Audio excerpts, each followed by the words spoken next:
No puedes llevar tu móvil en el bolsillo, pero además no tienes por qué estar pendiente de los pedidos que te hagan a través de internet, porque quieres, en tu móvil tienes una aplicación para que te descarguen los pedidos y tú ahorita no te correas. O si a un cliente tiene una reclamación, puedes ponerte en contacto con él.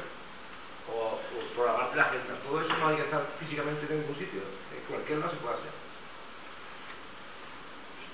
Para eso, ¿qué es lo último que hay en el mercado? Que habéis sentido hablar muchas veces y a lo mejor no entendéis, que son los smartphones.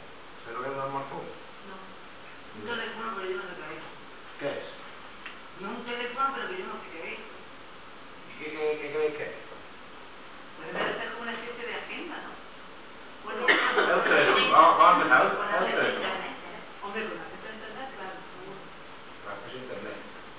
Es un teléfono, acceso a internet y qué más. ¿Habéis visto lo que hace? ¿Eh?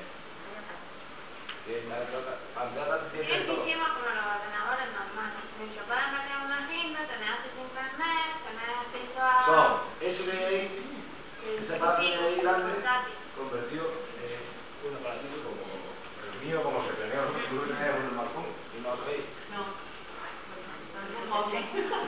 Eso es un smartphone. Lo mismo me sorprende. Esto es un smartphone.